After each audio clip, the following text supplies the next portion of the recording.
Le président américain Joe Biden s'entretient au téléphone ce samedi avec son homologue russe Vladimir Poutine pour désamorcer la crise ukrainienne. Le convoi des libertés est arrivé à Paris, un rassemblement anti-restrictions sanitaires qui se donne pour objectif de bloquer la capitale française. La mobilisation a été interdite par les autorités. Un test antidopage datant du 25 décembre qui pourrait gâcher la fête. La patineuse russe Kamila Valieva, archi-favorite, saura lundi si elle pourra continuer la compétition. C'est la diplomatie du téléphone pour renouer avec le dialogue sur la crise ukrainienne. Ce samedi soir, le président américain Joe Biden s'est entretenu avec son homologue russe Vladimir Poutine pour désamorcer la crise. Plus tôt dans la journée, lors d'un appel téléphonique d'1h40 avec le dirigeant russe, le président français Emmanuel Macron a estimé qu'un dialogue sincère n'était pas compatible avec une escalade militaire à la frontière russo-ukrainienne. De son côté, l'ambassade américaine à Kiev a ordonné samedi le départ de l'essentiel de son personnel. Pour Washington, une offensive russe pourrait commencer à tout moment et sans avertissement. La liste des pays appelant leurs ressortissants à partir ne cesse de s'allonger, avec notamment l'Allemagne et l'Italie.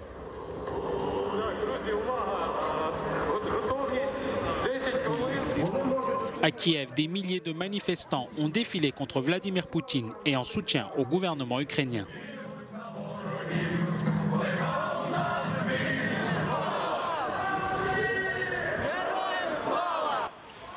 Le président ukrainien Volodymyr Zelensky a jugé les déclarations américaines trop alarmistes. Selon lui, les avertissements quant à une attaque imminente de la Russie contre l'Ukraine provoquent la panique et n'aident pas les Ukrainiens.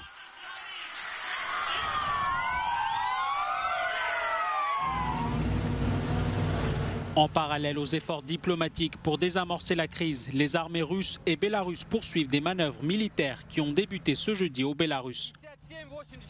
La Russie a lancé également de nouvelles manœuvres navales d'ampleur en mer Noire ce samedi, tout en dénonçant l'hystérie américaine.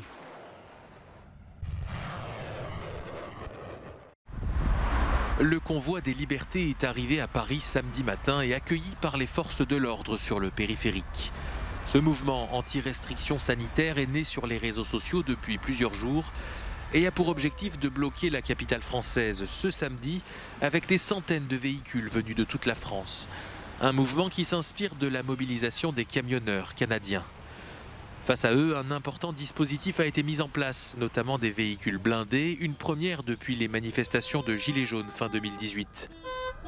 La préfecture de police, qui a interdit ce rassemblement de voitures, a prévu de mobiliser des dizaines de véhicules de remorquage en cas de blocus. À la mi-journée, 283 verbalisations avaient été adressées. Un mouvement similaire s'est organisé aux Pays-Bas avec le blocage samedi de l'accès au Parlement à La Haye. Ici aussi, les manifestants réclament la fin des restrictions sanitaires.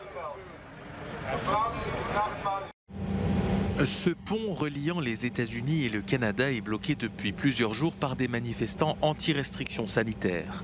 La Cour supérieure de l'Ontario a fini par ordonner vendredi le départ de ces protestataires. Plus de 25% des marchandises exportées entre les États-Unis et le Canada empruntent cet axe routier. Joe Biden en personne a demandé au Premier ministre canadien de réagir. Je veux que les choses soient très claires. Les blocages illégaux qui cherchent à prendre nos quartiers et notre économie en otage et la fatigue collective du Covid à laquelle nous sommes confrontés sont deux choses bien distinctes. Si vous avez rejoint les manifestations à cause du Covid, vous devez maintenant comprendre que vous enfreignez des lois. Les conséquences vont devenir de plus en plus sévères. Le Premier ministre de l'Ontario a décrété l'état d'urgence, assurant prendre toutes les mesures nécessaires pour la réouverture de la frontière et débloquer la capitale Ottawa, où se concentre le mouvement initié par des chauffeurs routiers excédés par les mesures sanitaires.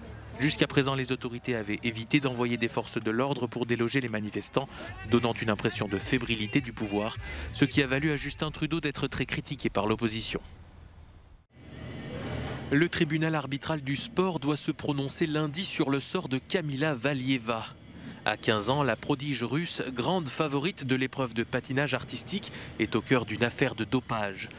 En cause, un test positif à la triméthazidine datant du 25 décembre, mais dont les résultats ne sont arrivés que mardi. Si la jeune sportive est autorisée à continuer son Olympiade, il ne lui restera que 24 heures pour préparer son programme court prévu mardi dans la soirée à Pékin. Certains journalistes qui ont étudié l'affaire disent avoir été menacés. Quels que soient les arguments de part et d'autre, il n'est pas acceptable que cela se transforme en menaces et en violence.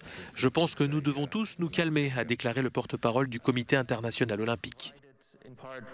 L'adolescente a remporté lundi l'épreuve par équipe de patinage artistique avec le comité olympique russe. Mais la remise de ces médailles remportées collectivement a été suspendue depuis la révélation de cette affaire et pourrait priver la Russie de ce titre.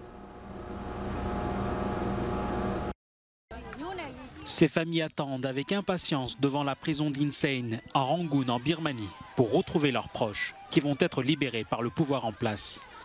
La junte militaire a annoncé samedi qu'elle relâchait plus de 800 prisonniers dans le cadre d'une amnistie à l'occasion de la fête nationale du jour de l'Union. Mais le nombre de détenus politiques parmi ceux qui sont libérés n'a pas été précisé. De son côté, le Haut Commissariat des Nations Unies pour les réfugiés a annoncé vendredi une détérioration rapide de la situation sécuritaire dans le pays. Avec l'intensification du conflit armé, la sécurité se détériore rapidement dans tout le pays et il n'y a aucun signe d'apaisement. Pour les semaines et mois à venir, on prévoit une augmentation des personnes déplacées à l'intérieur du pays. Dans la capitale, Naypyidaw, la junte a célébré ce vendredi le 75e jour de l'Union par un défilé de centaines de militaires. Le 12 février est un jour férié en l'honneur d'Aung San, père de l'indépendance birmane. Les autorités espagnoles ont abattu plus de 130 000 poules après la détection d'un foyer de grippe aviaire dans une exploitation de la province de Valladolid. Une zone d'isolement de 10 km a été imposée autour de l'exploitation, mais selon les autorités sanitaires, la possibilité que le virus soit transmis à l'homme est très rare. Véhiculés par des oiseaux migrateurs, ces virus sont de manière générale issus d'Asie du Sud-Est. Polémique dans une école du Tennessee aux États-Unis après le retrait d'un livre sur le génocide juif. Il s'agit du roman graphique Maus, véritable succès planétaire récompensé du prix Pulitzer en 1992. Le conseil scolaire du comté de McMinn juge le contenu du livre vulgaire et inapproprié pour des collégiens de 13 ans. Malgré les plaintes, les autorités scolaires ne sont pas revenues sur leur décision prise en janvier. Après une édition raccourcie en 2020 et annulée en 2021, le carnaval de Nice en France fait son grand retour. Une 137e édition très attendue par le public qui ne cache pas sa joie de revoir des chars, des danseurs et toutes ces installations féeriques. C'est la fête ici, les Niçois, les Azuriens et tous les touristes attendaient ça avec impatience depuis 2 ans. C'est un véritable carnaval des retrouvailles. C'est un plaisir de folie, c'est la joie de vivre. On oublie le Covid, on oublie tout, on est là, on profite et on kiffe notre vie. C'est génial. L'événement rassemble traditionnellement 200 000 spectateurs, mais jauge oblige, il ne peut cette année accueillir que 85 000 personnes. Avec Rio et Venise, le carnaval de Nice est l'un des plus importants au monde et l'un des rares à se tenir cette année. Sa première édition remonte à 1873. Les femmes doivent-elles être nues pour entrer au musée? Une phrase choc pour questionner le visiteur sur la reconnaissance des femmes dans l'art et leur représentation. C'est l'objet de l'exposition Women and Change, actuellement présentée au musée d'art moderne Arken, au Danemark. Une exposition inaugurée par la reine Margrethe II du Danemark et qui revient sur 150 ans d'histoire de l'art où de nombreuses femmes sont restées dans l'ombre. Ces dernières années, tant de femmes artistes sont en quelque sorte redécouvertes, ramenées sous les projecteurs, heureusement, et exposées dans le monde entier. Et ce n'est qu'un début, je pense. Les redécouvertes sont surprenantes, comme ce portrait royal du début du XXe siècle, ou des œuvres et installations beaucoup plus contemporaines. Au total, plus de 120 œuvres d'artistes danois et internationaux.